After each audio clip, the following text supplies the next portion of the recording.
49 మంది సభ్యులున్న మహబూబ్ నగర్ మున్సిపాలిటీలో ఈరోజు 36 మంది సభ్యులు కోరంతో కూర్చొని చైర్మన్ పైన వైస్ చైర్మన్ పైన అవిశ్వాస తీర్మానం ప్రవేశపెట్టి అది నెగ్గడం జరిగింది. దీనికి ఒక చరిత్ర ఉంది. ఎందుకు మేము చైర్మన్ పైన వైస్ చైర్మన్ పైన అవిశ్వాస తీర్మానం పెట్టినాము అని చెప్పాల్సిన బాధ్యత మా అందరి మీద కూడా ఉంది.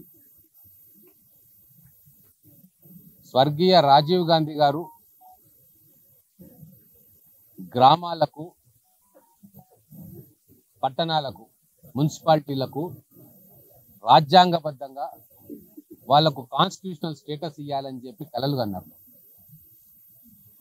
ఆ కలలను మన స్వర్గీయ ప్రధానమంత్రి తెలుగు తేజం పివి నరసింహారావు గారు 1992లో 73-74 రాజ్యాంగ సవరణలో ఈ గ్రామాలకు, మున్సిపాలిటీలకు కాన్స్టిట్యూషనల్ స్టేటస్ ఇస్తూ ఆ రోజు రాజ్యాంగాన్ని సవరించడం జరిగింది. ఎందుకు అంటే భారతదేశంలో 3 లేక 5 అంచెల ప్రజాస్వామ్య వ్యవస్థ నడవాలి. వార్డు మెంబర్ కాడ నుంచి పార్లమెంటు దాకా ఎవరికి నిర్దేశించిన పనులు వాళ్ళు చేయాలి, ప్రజలకు మేలు చేయాలి అన్న ఒక గొప్ప ఆలోచనతోటి ఈ అర్బన్ లోకల్ బాడీస్ను కాన్స్టిట్యూషనల్ స్టేటస్ ఇవ్వడం జరిగింది 74 రాజ్యాంగ సవరణ ప్రకారం. అంటే వార్డు మెంబర్స్ కానీ, ఇక్కడ కౌన్సిలర్స్ కానీ, మున్సిపల్ చైర్మన్ కానీ ప్రజలకు జవాబుదారీగా ఉండాలి, ప్రజల కోసం పనిచేయాలి. కౌన్సిలర్స్ ప్రజల కష్టసుఖాలను తెలుసుకోవాలి, వాళ్ళకున్న ఇబ్బందులను కౌన్సిల్లో చర్చించాలి. ఇక్కడ మహబూబ్ నగర్ మున్సిపాలిటీలో గత 4 సంవత్సరాలుగా అది జరగలే. కౌన్సిలర్లు తమ వార్డుల్లో అభివృద్ధి పనుల కోసం కానీ, లేదా పట్టణానికి సంబంధించిన సమస్యల గురించి కానీ కౌన్సిల్లో చర్చించే అవకాశం ఎవరికీ రాలేదు. అధికార పార్టీ వాళ్ళకు రాలేదు, ప్రతిపక్షంలో ఉన్న వాళ్ళకు రాలేదు. అంటే కౌన్సిల్ను నామమాత్రంగా చేసి కేవలం ఒక వ్యక్తి తన ఇష్టానుసారంగా ఇది ఒక వంశపారంపర్యమైన ఆస్తిలాగా ఈ మహబూబ్ నగర్ మున్సిపాలిటీని నడిపించిన తీరు, ఒక డమ్మీని, ఒక కీలుబొమ్మను చైర్మన్గా చేసుకొని వారి ద్వారా అన్ని విషయాలను కూడా ఎటువంటి చర్చ లేకుండా భయపెట్టించి, బెదిరించి పాస్ చేసుకున్న చరిత్ర మనం చూసినాం.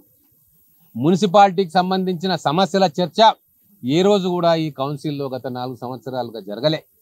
మున్సిపల్ కౌన్సిలర్లు తమ వార్డు సమస్యలను ప్రస్తావించే అవకాశం కూడా ఏ రోజు కూడా చైర్మన్ గారు ఇవ్వలే. ఇక్కడ ఉన్న మాజీ మంత్రి గారు కూడా పూర్తి నిరంకుశ ధోరణితోటి ప్రజాస్వామ్య స్ఫూర్తిని దెబ్బతీసినందుకు, కౌన్సిలర్ల ఆత్మగౌరవాన్ని దెబ్బతీసినందుకు, ప్రజా సమస్యలను కౌన్సిల్లో చర్చ లేకుండా చేసినందుకు, అలాగే అధికార దుర్వినియోగానికి పాల్పడ్డందుకు, మున్సిపాలిటీకి చెందిన కోట్ల రూపాయలను పనికిరాని ప్రాజెక్టులకు డైవర్ట్ చేసి ప్రజల సొమ్మును దుబారా చేసినందుకు, మున్సిపాలిటీ బయట కూడా మున్సిపాలిటీకి సంబంధించిన డబ్బును తీసుకుపోయి ఖర్చు పెట్టినందుకు, వీటన్నిటిని కూడా చూసి ఇక చాలు, మేము భరించలేము అని చెప్పి అన్ని పార్టీల కౌన్సిలర్లు నిర్ణయం తీసుకున్నారు. ఇక మాకు ఈ చైర్మన్ వద్దు, ఈ వైస్ చైర్మన్ వద్దు, గతంలో ఉన్న ఎమ్మెల్యేకు, మాజీ మంత్రి గారికి తొత్తులుగా పనిచేసి ప్రజాస్వామ్యాన్ని కూని చేసి మాకు ఆత్మగౌరవం లేకుండా చేసిన వీళ్లను ఖచ్చితంగా గద్దె దింపుతామని చెప్పి నిర్ణయం తీసుకొని అవిశ్వాస తీర్మానానికి నోటీసులు ఇవ్వడం జరిగింది. ఇది స్థూలంగా ఎందుకు కౌన్సిలర్లందరూ పార్టీలకు అతీతంగా ఈరోజు అవిశ్వాస తీర్మానం ఇచ్చిండ్రు అనేది మహబూబ్ నగర్ని మున్సిపాలిటీ ప్రజలకు తెలియాల్సిన అవసరం ఉంది. దాన్ని మళ్ళా రంగుబూసి ఎవరో డబ్బులు ఇస్తున్నట్టు, ఎవరో కొనుక్కున్నట్టు కౌన్సిలర్ల ఆత్మగౌరవాన్ని కించపరిచే ప్రయత్నం చేసింది. నిన్నటి దాకా డబ్బు సంచులు తీసుకొని ఫోన్లు చేసింది. ఒక్కొక్క కౌన్సిలర్కు 20 లక్షలు, 25 లక్షలు కూడా ఆఫర్ చేస్తాం, మీరు కోరం కాకుండా దీన్ని ఫ్లాప్ చేయాలని చూసి. అంటే ప్రజాస్వామ్య స్ఫూర్తి లేదు. శాతనైతే దమ్ముంటే కౌన్సిలర్లను పంపించి అవిశ్వాస తీర్మానానికి వ్యతిరేకంగా ఓటేయాలి, కానీ అట్లా చేయలే. కోరం లేకుండా చేసే ఒక దుర్మార్గపు కుట్ర, డబ్బుల ద్వారా ప్రలోభాలకు, బెదిరింపులకు గురి చేసి చేయాలని చెప్పి మా కౌన్సిలర్లను అందరినీ కూడా ప్రలోభ పెట్టే ప్రయత్నం చేస్తే ఆత్మగౌరవం గొప్పది, ఆత్మాభిమానం గొప్పది. మహబూబ్ నగర్ మున్సిపాలిటీలకు ప్రజలకు మేము జవాబుదారీ. మా 4 ఏళ్ల ప్రజా జీవితంలో కనీసం ఒక రోడ్డు పెట్టుకునే స్వేచ్ఛ మాకు లేదు, ఒక స్ట్రీట్ లైట్ వేయించుకునే స్వేచ్ఛ లేదు, మా అధికారాలు మాకు లేకుండా చేసిండు. మొత్తం కూడా ఒకరిద్దరు వ్యక్తులు వ్యవస్థను కంట్రోల్లోకి తెచ్చి మమ్మల్ని చచ్చిపోయినంత పని చేసిండ్రు అని చెప్పి వాళ్ళందరూ కూడా ఈరోజు నిటారుగా నిలబడ్డారు.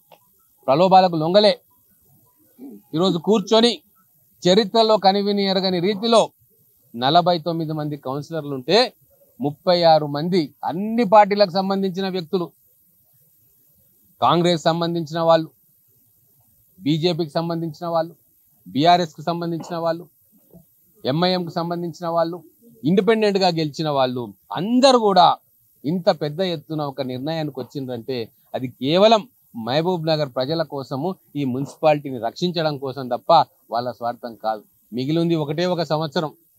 ఈ సంవత్సర కాలంలో ప్రజలకు జవాబుదారీగా ఉండి వార్డుల్లో తిరిగి వాళ్ళ సమస్యలను తీసుకొచ్చి కౌన్సిల్లో చర్చ పెడదామన్న ఒకే ఒక ఆలోచన ఈ రోజు అవిశ్వాస తీర్మానాన్ని ముందల పెట్టడంలో వాళ్ళని ప్రేరేపించింది. అటువంటి వాళ్ళ మీద కూడా బురద జల్లే కార్యక్రమము కొంతమంది చేసిండ్రు. సరే, ఈరోజు గత చరిత్ర, గత 4 ఏళ్లుగా ఏదైతే అమానుషమైన చర్యలు ఈ కౌన్సిల్ ద్వారా బలవంతంగా చైర్మన్ను కీలుబొమ్మ చేసి తీసుకున్నారో అవన్నీ ఈ రోజు తోటి ఫుల్ స్టాప్ పడతాయి. ఈరోజు కౌన్సిలర్లు అందరూ కూడా ఆనందంగా ఉన్నారు. మళ్ళీ వాళ్ళు వార్డుల్లో పర్యటించవచ్చు. గత 4 సంవత్సరాల్లో వార్డుల్లో పర్యటించే పర్మిషన్ లేదు వాళ్లకు. వార్డులో తిరగాలంటే పైనుంచి ఆదేశాలు రావాలి. ఇప్పుడు అటువంటి పరిస్థితి లేదు. వాళ్ళు సర్వస్వతంత్రంగా తమల్ని ఎన్నుకున్న ప్రజల కోసం, ప్రజలకు సేవ చేయడానికి వాళ్ళు పూర్తిగా వాళ్ళ అధికారాన్ని వినియోగిస్తారని వాళ్ళు ఇప్పుడు సంతోషంగా ఉన్నారు. మేము కూడా వాళ్ళందరికీ కృతజ్ఞత చెప్తా ఉన్నాం.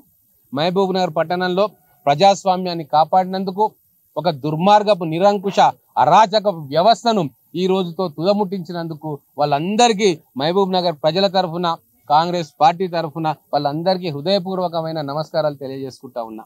ఈ రోజు నుంచి నేను వాళ్ళని రిక్వెస్ట్ చేస్తా ఉన్నా, ఎవ్వరి పర్మిషన్ అక్కర్లేదు మీకు వార్డులో తిరగడానికి. మీ వార్డుల్లో ప్రజలు మీకు ఒక బాధ్యత పెట్టిండ్రు, వాళ్ళ అభివృద్ధి కోసం, వాళ్ళ సమస్యల పరిష్కారం కోసం. మీరు మీ వార్డులో సమస్యల మీద మీ దృష్టి కేటాయించండి. మీ వార్డుల్లో తిరగండి, ఇంటింటికి వెళ్ళండి. మీ రోడ్లు బాగున్నాయా, డ్రైన్స్ బాగున్నాయా, ఎక్కడ ఎటువంటి అభివృద్ధి పనులు జరగాలి, ఇవన్నీ కూడా ఈ సంవత్సర కాలంలో మీరు దృష్టి పెట్టి మంచి పేరు తెచ్చుకోవాలని చెప్పి మహబూబ్ నగర్ పట్టణ ప్రజలకు ఒక రిలీఫ్ ఇవ్వాలి. వాళ్ళను మంచిగా అభివృద్ధి పనులు చేసి వాళ్ళని మెప్పించాలి అని చెప్పి ఇప్పుడు అవిశ్వాస తీర్మానానికి అనుకూలంగా ఓటేసిన కౌన్సిలర్లందరికీ కూడా నేను రిక్వెస్ట్ చేస్తా ఉన్నా. ఖచ్చితంగా ఈరోజు రేవంత్ రెడ్డి గారు ముఖ్యమంత్రిగా ఉన్నారు. మన పాలమూరు జిల్లా వ్యక్తి. మహబూబ్ నగర్ మున్సిపాలిటీకి మీ అందరి సహకారంతో మనందరం కష్టపడి అత్యధికమైన నిధులు తీసుకొచ్చి ఇక్కడ మహబూబ్ నగర్ను అత్యద్భుతంగా తీర్చిదిద్దుకుందాం. డెవలప్మెంట్ అంటే 2 రోడ్లు వేసుడు కాదు. డెవలప్మెంట్ అంటే రోడ్ల మీద మేకప్ చేసుడు కాదు. డెవలప్మెంట్ అంటే మీ వార్డులల్లో అభివృద్ధి పనులు చేయడమే డెవలప్మెంట్. కాబట్టి ఈ ఒక్క సంవత్సరం మనకు మిగిలింది. భగవంతుడిచ్చిన అవకాశం. మీరందరూ కూడా నిలబడి ఒక్క తాటిగా తెచ్చుకున్న ఈ అవకాశాన్ని సద్వినియోగం చేసుకొని ప్రభుత్వంతో కూడా నిధులు తీసుకొచ్చుకుందాం.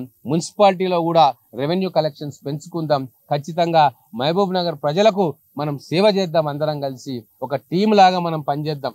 ఇక్కడ ఎవరు ఎక్కువ కాదు, ఎవరు తక్కువ కాదు, నీ పార్టీ నా పార్టీ అని లేదు. 4 సంవత్సరాలు వృధా అయిపోయినాయి. కాబట్టి ఈ ఒక్క సంవత్సరం కౌన్సిల్లో మంచి చైర్మన్ని, వైస్ చైర్మన్ మీరు అందరు కలిసి ఎన్నుకొని కౌన్సిల్లో అర్థవంతమైన చర్చ జరిగేటట్టుగా, ప్రజా సమస్యల చర్చ జరిగేటట్టుగా, ప్రభుత్వం చేసే, మున్సిపాలిటీ చేసే ఏదైనా లోటుపాట్లు ఉంటే వాటి మీద చర్చ చేసి సవరించే ప్రయత్నం దిశగా అభివృద్ధి మీద మనం దృష్టిని కేటాయిద్దాం.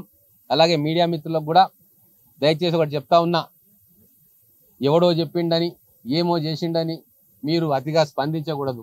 ఇక దొంగే దొంగ దొంగ దొంగ అని చెప్పి ఇంటి మీదకి ఎక్కి అరుస్తా ఉన్నాడు. మనం కళ్ళారా చూసినాం. నిన్నటి దాకా ఎటువంటి ప్రలోభాలు ఇచ్చిండ్రో. ఓ గోవాకు తీసుకుపోయినరు, అటు తీసుకుపోయినరు, ఇటు తీసుకుపోయినరు. కానీ మా కౌన్సిలర్లు ఎక్కడికి పోలే. ఎన్ని రకాలుగా భయపెట్టియాలను అన్ని రకాలుగా భయపెట్టించిండ్రు. అయినా సరే ఈరోజు ప్రజల కోసం నిలబడి ఈ ఒక్క సంవత్సరం అయినా ప్రజలకు సేవ చేద్దామన్న తలంపుతోటి ఇక్కడ అవిశ్వాస తీర్మానానికి అనుకూలంగా ఓటేసిన ప్రతి ఒక్కరు కూడా ఈరోజు ప్రజాసేవ కోసం వచ్చిరు తప్ప ఇంకోటి కాదు. అలాగే ప్రభుత్వ భూములు, మున్సిపాలిటీకి సంబంధించిన భూములన్నీ కూడా అన్యాక్రాంతం అయిపోయినాయి. వాటన్నీ కూడా లెక్క తేల్చాల్సింది కౌన్సిల్లోనే. ఖచ్చితంగా ఈ మహబూబ్ నగర్ పట్టణ ప్రజలకు ఏం అవసరమో వాటిని మీద దృష్టి పెట్టి ఒక టీం వర్క్ లాగా ఇప్పుడు రాబోయే చైర్మన్ కానీ, వైస్ చైర్మన్ కానీ, ఉన్న కౌన్సిలర్స్ కానీ, సీనియర్ నాయకులు ఉన్నారు కౌన్సిల్లో కూడా, 3 సార్లు ఎన్నికైన వాళ్ళు ఉన్నారు. అందరూ కూర్చొని ఈ ఒక్క సంవత్సరం పార్టీలకు అతీతంగా మహబూబ్ నగర్ అభివృద్ధి మీద దృష్టి పెట్టాలని చెప్పి మీడియా ద్వారా వాళ్ళని కోరుకుంటా ఉన్నా.